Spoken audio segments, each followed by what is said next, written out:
ഭക്തിയും ആകാംക്ഷയും ഉയർത്തി മഹാകുംഭമേളയ്ക്ക് തിരിതെളിയാൻ ഇനി മണിക്കൂറുകൾ മാത്രം. ഉത്തർപ്രദേശിലെ ത്രിവേണി സംഗമ ഭൂമിയിലേക്ക് തീർത്ഥാടക പ്രവാഹമാണ്. പ്രയാഗ് രാജിൽ നിന്ന് തത്സമയ വിവരങ്ങൾ നൽകാൻ ജനൻ ടിവിയും സജ്ജമായിരിക്കുന്നു. ഞങ്ങളുടെ പ്രതിനിധി എസ് നന്ദഗോപൻ ചേരുന്നു. നന്ദഗോപൻ, പ്രയാഗ് രാജിൽ നിൽക്കുമ്പോൾ ഇപ്പോൾ താങ്കൾ അനുഭവിക്കുന്നത് എന്താണ്? സനാതനധർമ്മത്തിൻ്റെ വിരാട സംഗമത്തിന് നാളെ തുടക്കം കുറിക്കും. എങ്ങനെയുണ്ട് അവിടുത്തെ കാഴ്ചകൾ, നന്ദഗോപൻ?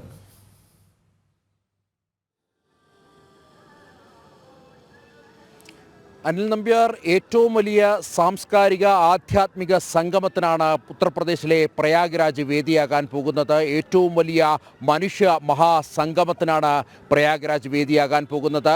നാളെ അതിന് തിരിതെളിയും. നാളെ നടക്കുന്ന പൗർണമി സ്നാനത്തോടുകൂടിയാണ് ഈ കുംഭമേളയുമായി ബന്ധപ്പെട്ട ചടങ്ങുകൾ ആരംഭിക്കുക.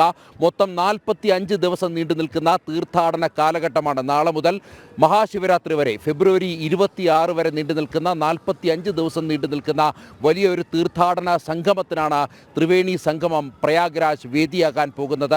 മാത്രമല്ല, ഇത്തവണത്തെ ഈ ഒരു കുംഭമേളയ്ക്ക്, മഹാകുംഭമേളയ്ക്ക് ഒരു പ്രത്യേകതയുണ്ട്. 12 വർഷം കൂടി നടക്കുന്ന പൂർണ്ണ കുംഭമേള എന്നതിലുപരി 144 വർഷം കൂടിയിരിക്കുമ്പോൾ നടക്കുന്ന അപൂർവമായ മഹാകുംഭമേള എന്നുള്ളൊരു പ്രത്യേകത കൂടി ഈ കുംഭമേളയ്ക്കുണ്ട് എന്നുള്ളതാണ്. അതായത് ഒരു മനുഷ്യൻ്റെ ജന്മത്തിൽ ആകെ സാധ്യമാകുന്ന ഒരു നിമിഷം, അല്ലെങ്കിൽ കുംഭമേളയിൽ പങ്കെടുക്കാൻ ഇതേ 144 വർഷങ്ങൾ കൂടിയിരിക്കുമ്പോൾ നടക്കുന്ന കുംഭമേളയിൽ പങ്കെടുക്കുവാനുള്ള ഒരു നിമിഷം മാത്രമാണ് ഇപ്പോൾ ഈ പ്രയാഗ് രാജിൽ നിന്നും നമുക്ക് അനുഭവിച്ചറിയാൻ കഴിയുന്നത്. ഏതാണ്ട് 45 കോടി ജനങ്ങൾ ഈ മണ്ണിലേക്ക് ഒഴുകിയെത്തുമെന്നാണ് കരുതുന്നത്. അതായത് കേരളത്തിൻ്റെ മൊത്തം ജനസംഖ്യയുടെ ഏതാണ്ട് 5 ഇരട്ടിയിലധികം ജനങ്ങൾ ഇവിടേക്ക് ഒഴുകിയെത്തുമെന്നുള്ളതാണ് കണക്കുകൾ വ്യക്തമാക്കുന്നത്. ഏതായാലും പ്രധാനമായി 7 ദിവസങ്ങൾ, 45 ദിവസം തീർത്ഥാടന കാലഘട്ടം നീണ്ടു നിൽക്കുമെങ്കിലും 7 ദിവസങ്ങളാണ് ഇതിൽ പ്രധാനം. അതിൽ നാളെ ജനുവരി 13 ആദ്യ ദിവസം, അത് പൗഷ് പൗർണമി എന്നാണ് അറിയപ്പെടുന്നത്. ആ പൗഷ് പൗർണമി ദിനത്തിൽ ഒരു സ്നാനമുണ്ട്. ഈ കുംഭമേളയുടെ പ്രധാന ചടങ്ങ് എന്നുള്ളത് ഈ ത്രിവേണി സംഗമത്തിൽ സ്നാനം നടത്തുക എന്നുള്ളതാണ്. ഗംഗ, അതേപോലെ തന്നെ സരസ്വതി, യമുന നദികൾ ചേരുന്ന സംഗമ ഭൂമിയിൽ ത്രിവേണി സംഗമത്തിൽ സ്നാനം നടത്തി ജീവൻ മുക്തി നേടുക എന്നുള്ളതാണ് പ്രധാനമായും ഭക്തരുടെ ഒരു സങ്കല്പം. അങ്ങനെ നാളെ ആദ്യ സ്നാനദിനമാണ്. ഇങ്ങനെ ഈ രണ്ടാമത്തെ പ്രധാനപ്പെട്ട സ്നാനദിനം 14ആണ്. അതായത് മകരസംക്രാന്തി ദിനത്തിലെ പ്രത്യേക സ്നാനം. ഈ സ്നാനത്തിലാണ് നമ്മൾ അഘോരി സന്യാസിമാരെന്നൊക്കെ അറിയപ്പെടുന്ന, അല്ലെങ്കിൽ ഓരോ അഖാഡ സന്യാസിമാരൊക്കെ തന്നെ സ്നാനത്തിനായി എത്തുന്നത് ഈ 14നാണ്. അതേപോലെ തന്നെ അടുത്ത ഒരു പ്രധാനപ്പെട്ട സ്നാന ദിവസം എന്നുള്ളത് 29ആണ്. അതിനെ മൗനി അമാവാസി എന്നുള്ളതാണ് അറിയപ്പെടുന്നത്. പിന്നീട് ഫെബ്രുവരി 3 ബസന്ത പഞ്ചമി ദിവസത്തിൽ ഒരു സ്നാനഘട്ടം നടക്കുന്നു. അതേപോലെ തന്നെ ഫെബ്രുവരി 4-നും 12-നും അതേപോലെ തന്നെ 26-നുമായി ഇങ്ങനെ സവിശേഷമായ സ്നാന ദിവസങ്ങൾ. ആ സ്നാന ദിവസങ്ങളിൽ ഈ ത്രിവേണി സംഗമത്തിൽ മുങ്ങിക്കുളിക്കുക, സ്നാനം നടത്തുക എന്നുള്ളതാണ് ഭക്തരെ സംബന്ധിച്ചിടത്തോളം ഏറ്റവും പ്രധാനം. അതിനായി രാജ്യത്തിൻ്റെ വിവിധ ഭാഗങ്ങളിൽ നിന്നും ഭക്തസഹസ്രങ്ങളാണ് ഈ പ്രയാഗ് രാജിൻ്റെ മണ്ണിലേക്ക് ഒഴുകിയെത്തുന്നത്. മാത്രമല്ല, വിദേശത്ത് നിന്ന് പോലും ഭാരതത്തിൻ്റെ ആധ്യാത്മികത എന്താണെന്നും ഭാരതത്തിൻ്റെ പൈതൃകവും പാരമ്പര്യവും എന്താണെന്നും തൊട്ടറിയുവാൻ വേണ്ടി വിദേശികളടക്കം ഈ മണ്ണിലേക്ക് കടന്നു വന്നുകൊണ്ടിരിക്കുന്നു. നാളെ ഇവിടെ ജനസഹസ്രങ്ങൾ കൊണ്ട് തിങ്ങി നിറയേണ്ട മണ്ണാണിത്. അല്പം മുമ്പ് പ്രതികൂല കാലാവസ്ഥയുണ്ടായിരുന്നു. എന്നാൽ കാലാവസ്ഥ വീണ്ടും സാധാരണഗതിയിലേക്ക് വരുന്നു. അല്പം തണുപ്പുണ്ട്. എന്നിരുന്നാൽ തന്നെ ഇതിനെല്ലാം അവഗണിച്ചുകൊണ്ടാണ് ഭക്തസഹസ്രങ്ങൾ ഈ മണ്ണിലേക്ക് ഒഴുകിയെത്തുന്നത്. ഇത് ഇപ്പോൾ ഈ ഗംഗാ സ്നാന, അല്ലെങ്കിൽ ഘാട്ടിനോട് ചേർന്നുള്ള ഈ ത്രിവേണി സംഗമത്തിനോട് ചേർന്നുള്ള വഴിയാണ്. ഇതിന് അരികിലായി ഏതാണ്ട് 10 കിലോമീറ്റർ ദൂരത്തായിട്ട് പടർന്നു കിടക്കുകയാണ് മൊത്തം ഈ ഒരു കുംഭമേള നഗരി എന്നുള്ളത്. ഇവിടെ എത്തുന്ന ഭക്തർക്ക് വേണ്ടി വലിയ വിപുലമായ സജ്ജീകരണങ്ങളാണ് ചെയ്തിരിക്കുന്നത്. ഏതാണ്ട് 1.5 ലക്ഷത്തിലധികം താൽക്കാലിക ടെൻറ്റുകൾ നിർമ്മിച്ച് നൽകിയിട്ടുണ്ട്. 4.5 ലക്ഷത്തിലധികം വൈദ്യുതി കണക്ഷനുകൾ നൽകിയിട്ടുണ്ട്. അതേപോലെ തന്നെ ശൗചാലയങ്ങൾ പ്രത്യേകമായി സജ്ജീകരിച്ചിരിക്കുന്നു. 7 തല സുരക്ഷാ സംവിധാനങ്ങളാണ് പ്രത്യേകമായി ഒരുക്കിയിരിക്കുന്നത് എന്നുള്ളതും ശ്രദ്ധേയമാണ്. ഉത്തർപ്രദേശ് പോലീസിന് പുറമെ കേന്ദ്ര സായുധ പോലീസിൻ്റെയും അതേപോലെ തന്നെ കരസേനയുടെയും അടക്കം വിവിധ സേനാ വിഭാഗങ്ങളുടെ ഒരു സാന്നിധ്യം ഈ പ്രയാഗ്രാജിൻ്റെ മണ്ണിൽ കാണാൻ കഴിയും. അതീവ സുരക്ഷയിൽ തന്നെയാണ് 2700-ലധികം CCTV ക്യാമറകൾ വിവിധ ഭാഗങ്ങളിലായി സ്ഥാപിച്ചിരിക്കുന്നു. അതും AI-യുടെ സഹായത്തോടുകൂടി ഒരേ സമയം ഈ 2700 ക്യാമറകളിൽ നിന്നുമുള്ള ദൃശ്യങ്ങൾ ക്രോഡീകരിച്ചുകൊണ്ട് ഏതെങ്കിലും തരത്തിലുള്ള ക്രമസമാധാന പ്രശ്നങ്ങളോ സുരക്ഷാ ഭീഷണികളോ ഉണ്ടോ എന്ന് തിരിച്ചറിയുവാൻ വേണ്ടി പ്രത്യേകമായി സജ്ജീകരിച്ച 2700-ലധികം AI ക്യാമറകൾ. അതേപോലെ തന്നെ സ്നാനമാണ് ഇതിൽ പ്രധാനം. അതുകൊണ്ട് തന്നെ വെള്ളത്തിൽ ഉണ്ടാകുന്ന അപകടങ്ങൾ വർദ്ധിക്കുവാനുള്ള സാഹചര്യങ്ങൾ. ഏതാണ്ട് 700-ലധികം ബോട്ടുകളാണ് ഇതിനു വേണ്ടി സജ്ജീകരിച്ച് പ്രത്യേകമായി NDRFൻ്റെ ടീം സഹിതം സജ്ജീകരിച്ച് നിൽക്കുന്നത്.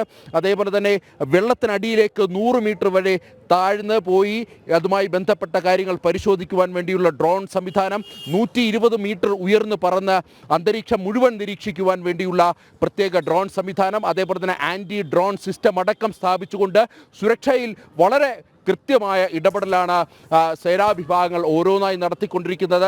അതേപോലെ തന്നെ ഭക്തർക്ക് വേണ്ട സൗകര്യങ്ങൾ കൃത്യമായി ഒരുക്കുവാൻ ഉത്തർപ്രദേശ് സർക്കാർ മുൻകൈയെടുത്തു. 6400 കോടി രൂപയാണ് പ്രത്യേകമായി കുംഭമേളയ്ക്കായി ഉത്തർപ്രദേശ് സർക്കാർ നീക്കിവെച്ചുകൊണ്ടുള്ള വികസന പ്രവർത്തനങ്ങൾ നടത്തിക്കൊണ്ടിരിക്കുന്നത്. ഈ നഗരമാകെ കൃത്യമായി ശുദ്ധീകരിച്ചുകൊണ്ട് വിവിധ ദേശങ്ങളിൽ നിന്ന് വരുന്ന ഭക്തർക്ക് അവർക്ക് ഭാരതത്തിൻ്റെ സാംസ്കാരിക തനിമയും പൈതൃകവും ഒക്കെ തന്നെ പകർന്നു നൽകുവാൻ ഉതകുന്ന രീതിയിലാണ് ഈ മഹാകുംഭമേള ഇവിടെ സജ്ജീകരിച്ചിരിക്കുന്നത് എന്നുള്ളതാണ് പ്രത്യേകത. നാളെ മുതൽ ആരംഭിക്കുന്ന ഈ കുംഭമേളയിലേക്ക് 45-ലധികം കോടി ജനങ്ങൾ ഒഴുകിയെത്തുന്നു. അതാണ് പ്രധാനം. അതായത് 45 കോടിയിലധികം ജനങ്ങൾ ഭാരതത്തിലെ ഒരു ചെറിയ ഭൂപ്രദേശത്തേക്ക് ഒഴുകി എത്തുന്നു എന്നുള്ളതാണ്.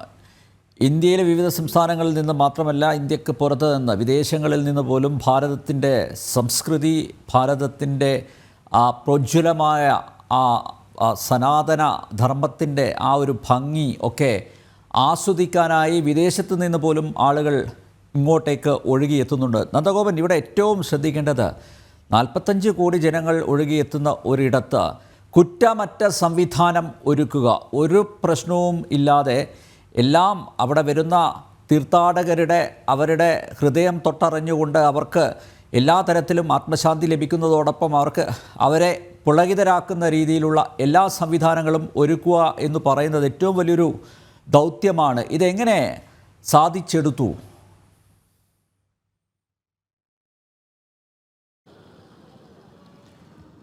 നമ്പ്യാർ, കഴിഞ്ഞ 6 മാസമായി ഉത്തർപ്രദേശ് സർക്കാർ ഇതിൻ്റെ പിന്നിൽ തന്നെയായിരുന്നു. ഈ പ്രയാഗ്രാജ് കുംഭമേള നടക്കുന്ന പ്രത്യേക മേഖലയെ താൽക്കാലിക ജില്ലയായി പ്രഖ്യാപിച്ചു. അതിനുശേഷം ഏതാണ്ട് 10-ലധികം മന്ത്രിമാരെ, സംസ്ഥാന മന്ത്രിമാരെ ഇവിടേക്ക് ക്രോഡീകരിച്ചുകൊണ്ട് ഇതിനെല്ലാം ചുക്കാൻ പിടിപ്പിക്കുവാൻ വേണ്ടി 10 മന്ത്രിമാരെയാണ് ഇവിടേക്ക് അയച്ചത്, പ്രയാഗ്രാജിൻ്റെ മണ്ണിലേക്ക്. അതേപോലെ തന്നെ ഏതാണ്ട് 60-ലധികം IAS ഉദ്യോഗസ്ഥരെ ഇതുമായി ബന്ധപ്പെട്ട കാര്യങ്ങൾ ക്രോഡീകരിക്കുവാനും വിവിധ വകുപ്പുകളെ തമ്മിൽ ക്രോഡീകരിക്കുവാനും വേണ്ടി നിയോഗിച്ചു. 6400 കോടി രൂപ ഈ കുംഭമേളയുടെ വികസന പ്രവർത്തനങ്ങൾക്ക് അല്ലെങ്കിൽ കുംഭമേളയുമായി ബന്ധപ്പെട്ട പ്രവർത്തനങ്ങൾ സജ്ജീകരിക്കുവാൻ വേണ്ടി ഉത്തർപ്രദേശ് സർക്കാർ നീക്കിവെച്ചു എന്നുള്ളതാണ് ഏറ്റവും എടുത്തു പറയേണ്ടിയിരിക്കുന്നത്. അതിൻ്റെ മികവ് ഈ മണ്ണിൽ, പ്രയാഗ്രാജിൻ്റെ മണ്ണിൽ കാണാമെന്നുള്ളതാണ് കാര്യം. വിവിധ സംസ്ഥാനങ്ങളിൽ നിന്ന് വരുന്ന ഭക്തർ ഒരു തരത്തിലും അവർക്ക് വിഷമിക്കേണ്ട ഒരു സാഹചര്യമില്ല. കയ്യിൽ മൊബൈൽ ഉണ്ടെങ്കിൽ അവരെവിടെയാണ് നിൽക്കുന്നത്, അവർക്ക് എന്ത് സജ്ജീകരണം വേണം അടക്കമുള്ള കാര്യങ്ങൾ ഇൻ്റർനെറ്റിൻ്റെ സഹായത്തോടുകൂടി അല്ലെങ്കിൽ AI-യുടെ സഹായത്തോടു കൂടിയൊക്കെ തന്നെ അത് കൃത്യമായി സജ്ജീകരിച്ചിരിക്കുന്നു എന്നുള്ളതാണ്. അതായത് ഭക്തർക്ക് വേണ്ട ഭക്ഷണം, ടോയ്ലറ്റ് സംവിധാനം എവിടെയാണ് ഒരുക്കിയിരിക്കുന്നത്, നിലവിൽ ഇപ്പോൾ തിരക്ക് എവിടെയാണ്, ഏത് ഭാഗത്താണ് കൂടുതലായി തിരക്ക് അനുഭവപ്പെടുന്നത്, തിരക്ക് കുറഞ്ഞ സ്ഥലത്തേക്ക് പോകുവാനുള്ള വഴി, ഇതെല്ലാം കൃത്യമായി മൊബൈലിൽ ഒരു QR സ്കാൻ ചെയ്താൽ ലഭ്യമാക്കുന്ന തരത്തിൽ ശാസ്ത്ര സാങ്കേതികതയുടെ മികവ് പുലർത്തുന്ന തരത്തിലാണ് ഇവിടെ ഈ കുംഭമേള നഗരിയിൽ മുഴുവൻ കാര്യങ്ങളും സജ്ജീകരിച്ചിട്ടുള്ളത്. സ്വാഭാവികമായും അത് ഉത്തർപ്രദേശ് സർക്കാരിൻ്റെ മികവ് മാത്രം എന്നതിലുപരി കേന്ദ്ര സർക്കാരിൻ്റെ അകമഴിഞ്ഞ പിന്തുണയും ഈ മഹാകുംഭമേള വിജയിപ്പിക്കുവാൻ വേണ്ടി ഉണ്ടായിട്ടുണ്ട് എന്നുള്ള കാര്യത്തിൽ തർക്കമില്ല. പ്രത്യേകിച്ച് രാജ്യത്തിൻ്റെ പ്രൗഢി വിദേശ രാജ്യങ്ങളിൽ കൂടി എടുത്തെറിയേണ്ട അല്ലെങ്കിൽ അത്തരമൊരു മഹാമേളയാണ് നടക്കാൻ പോകുന്നത്. സ്വാഭാവികമായും കേന്ദ്ര സർക്കാർ കൂടി അതിനുവേണ്ട പിന്തുണ നൽകിയിട്ടുണ്ട് എന്നുള്ള കാര്യത്തിൽ തർക്കമില്ല. പ്രധാനമന്ത്രി അടക്കം ഇവിടെ എത്തി കൃത്യമായി ഇതിന് നിരീക്ഷണ സംവിധാനങ്ങൾ അല്ലെങ്കിൽ ഇതുമായി ബന്ധപ്പെട്ട കാര്യങ്ങളൊക്കെ തന്നെ വിലയിരുത്തിയിരുന്നു എന്നുള്ളതാണ്. പ്രത്യേകമായി കേന്ദ്ര സർക്കാരിൻ്റെ അല്ലെങ്കിൽ പ്രത്യേക നോഡൽ ഓഫീസ് ഇതുമായി ബന്ധപ്പെട്ട് കുംഭമേളയുമായി ബന്ധപ്പെട്ട കാര്യങ്ങൾ ശ്രദ്ധീകരിക്കുവാൻ വേണ്ടി പ്രത്യേകം സജ്ജീകരിച്ചിരുന്നു എന്നുള്ളതും പ്രത്യേകതയാണ്. അങ്ങനെ മികവുറ്റ രീതിയിലുള്ള ഒരു പ്രവർത്തനങ്ങൾ തന്നെയാണ് ഈ കുംഭമേളയുടെ നടത്തിപ്പിനായി ഉത്തർപ്രദേശ് സർക്കാർ ഒരുക്കിയിട്ടുള്ളത്. നമ്പ്യാർ. നന്ദി നന്ദഗോപൻ. ഭക്തിയും ആകാംക്ഷയും ഉയർത്തി മഹാകുംഭമേളക്ക് തിരിതെളിയാൻ ഇനി മണിക്കൂറുകൾ മാത്രം. ഉത്തർപ്രദേശിലെ ത്രിവേണി സംഗമ ഭൂമിയിലേക്ക് തീർത്ഥാടക പ്രവാഹമാണ്. പ്രയാഗ് രാജിൽ നിന്ന് തത്സമയ വിവരങ്ങൾ നൽകാൻ ജനൻ ടി വിയും സജ്ജമായിരിക്കുന്നു. ഞങ്ങളുടെ പ്രതിനിധി എസ് നന്ദഗോപനാണ് ഇപ്പോൾ വിവരങ്ങൾ നൽകിയത്.